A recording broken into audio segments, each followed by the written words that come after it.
Good morning, guys. Today topic is levels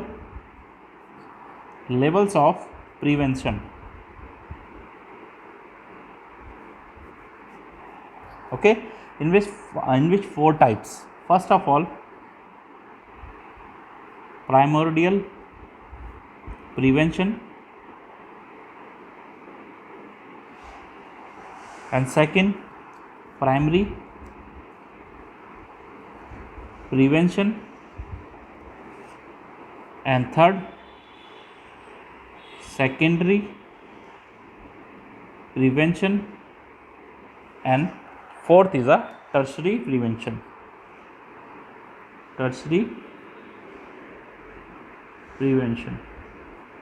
First and second and third and fourth.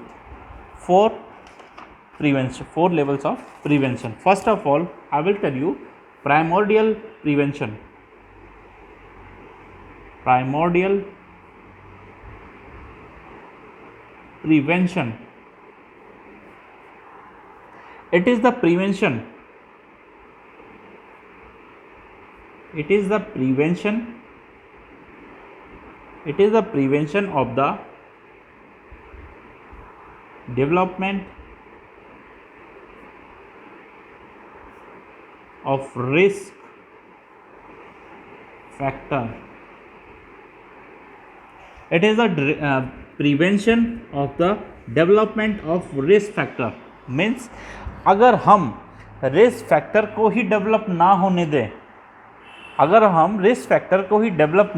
दें तो उसको हम primordial prevention कह सकते हैं. Okay, and modes of intervention. Mode of intervention: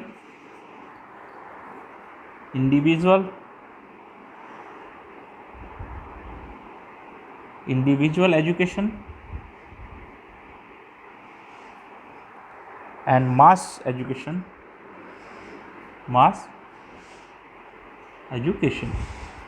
Okay, like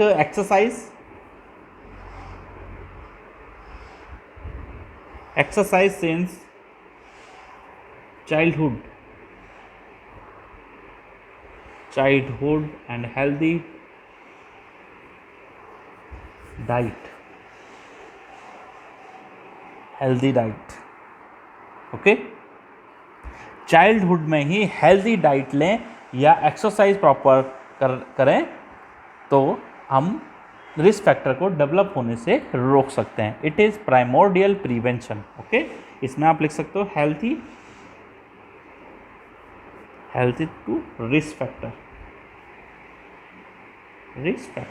okay, healthy person को किसी भी risk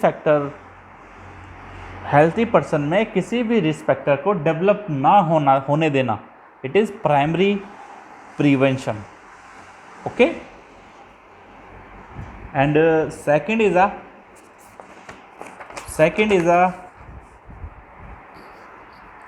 primary prevention. First of all primordial prevention and second is a primary prevention.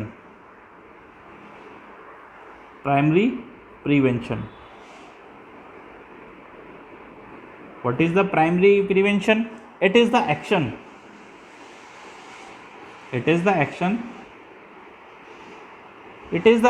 taken period to onset of disease. It remove the possibility of disease occurrence. Means it is the action taken period to onset of disease to remove the possibility of disease occurrence. Means अगर risk factor develop हो गए हैं मगर ऐसे action लें कि वो disease में कन्वर्ट ना हो.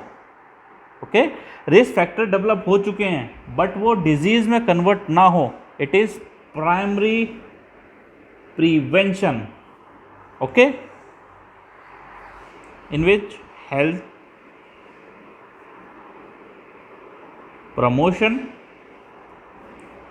and nutritional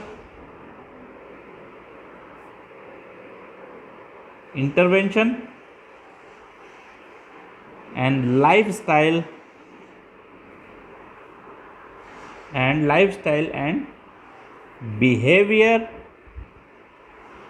behavioral changes, okay.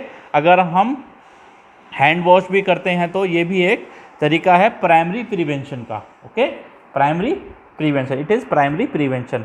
अगर कोई रिस्क फैक्टर डेवलप हो चुका है बट वो डिजीज़ तक ना पहुँचे, इसी को प्राइमरी प्रिवेंशन बोला जाता है, ठीक है। एक अगर जो हैंड वॉश भी कर रहे हैं सैनिटाइज़र के थ्रू या बार बार हम हैंड वॉश कर रहे हैं शॉप से साबुन से, तो भी एक प्राइमरी प्रिवेंशन होता है, ठीक है।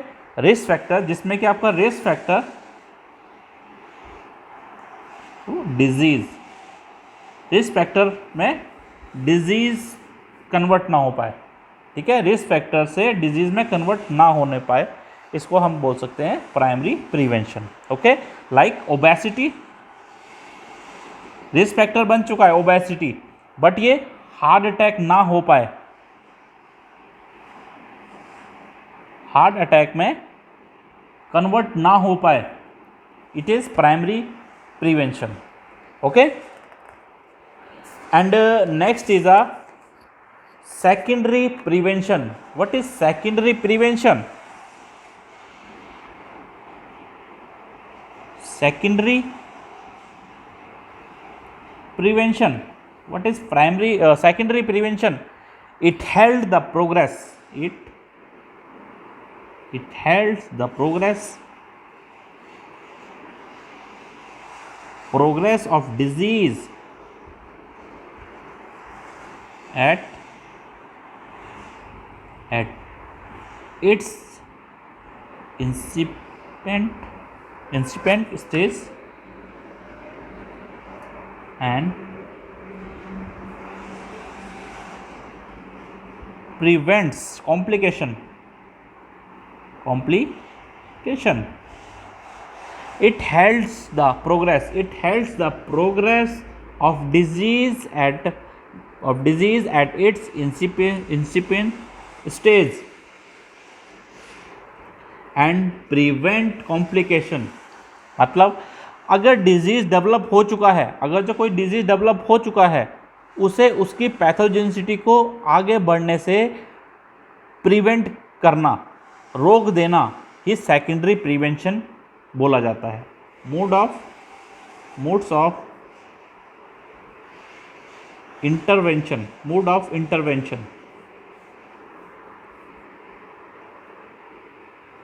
Early diagnosis and treatment. किसी डायग्नोसिस से या ट्रीटमेंट से हम इसको डिजीज़ का पता लगा सकते हैं, आइडेंटिफाई कर सकते हैं और उसको प्रिवेंट कर सकते हैं, आगे बढ़ने से हम रोक सकते हैं, मतलब कॉम्प्लिकेशन होने से इसे रोक सकते हैं, okay. And it is an imperfect tool, एक imperfect टूल है in control of transmission of disease को ट्रांसमिट होने से रोकने के लिए ये एक इम्परफेक्ट टूल है, okay. Diagnosis and treatment, and it is more expensive, ये मोर एक्सपेंसिव भी हो सकता है एंड लेस इफेक्टिव और लेस इफेक्टेड भी हो सकता है देन प्राइमरी प्रिवेंशन, और प्राइमरी प्रिवेंशन भी हो सकता है ये। Okay, it is secondary prevention. Mostly hospital इस प्रोग्राम पर काम करते हैं। ओके, मोस्टली सेकेंडरी प्रिवेंशन पर हॉस्पिटल्स काम करते हैं। Like early diagnosis disease progression को रोकना, अर्ली डायग्नोसिस और डिजीज प्रोग्रेशन को रोकना एक सेकेंडरी लेवल ऑफ प्रिवेंशन है। Okay, early diagnosis, early diagnosis of disease progression, early diagnosis और डिजीज प्रोग्रेशन को रोकना एक सेकेंडरी प्रिवेंशन बोला जाता है। ओके, बोला जाता है। And in which national health programmes, in which national health programmes by government of India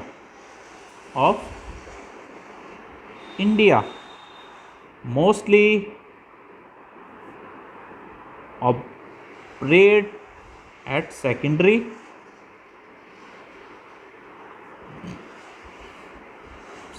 level of prevention, okay. Mostly hospital इस प्रोग्राम पर काम करते हैं। Okay, like dots, like MDT, okay, multi drug therapy हो गया for leprosy, and dots for TB। Okay, dots for TB, it is secondary level of prevention. Okay, and third and last is a tertiary prevention. What is the tertiary prevention? Tertiary prevention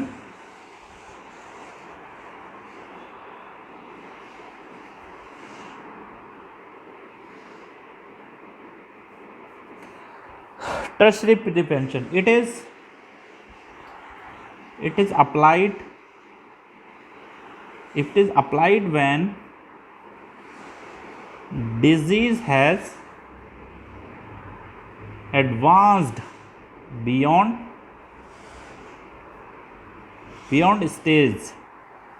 Okay, it aims to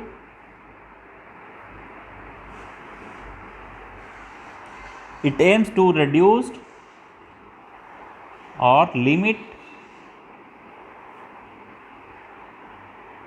impairment and disabilities, minimize suffering,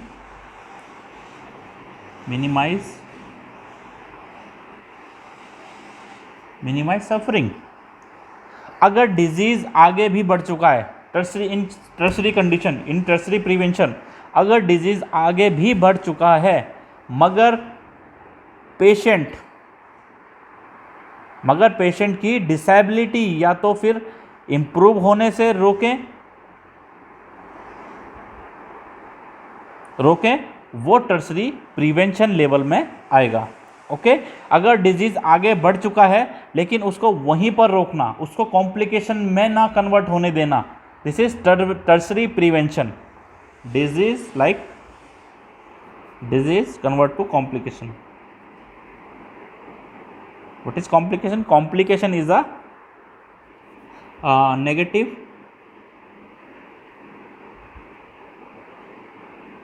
pathological process, मतलब एक disease के बाद दूसरी disease का लग जाना, it is complication. एक disease तो है पेशेंट को बट दूसरी डिजीज का भी लग जाना, it is complication. Like bed source, paralysis में आपका बेड सोर्स हो सकते हैं। ओके, डायबिटीज है, शॉक लग सकता है, तो ये कॉम्प्लिकेशन में रोकना, कॉम्प्लिकेशन से रोक देना। डिजीज तो हो चुकी है पेशेंट को बट इसको आगे ना कन्वर्ट होने देना कॉम्प्लिकेशन में, it is tertiary prevention. Okay, disability, like disability, limitation okay, like example physiotherapy. Physiotherapy is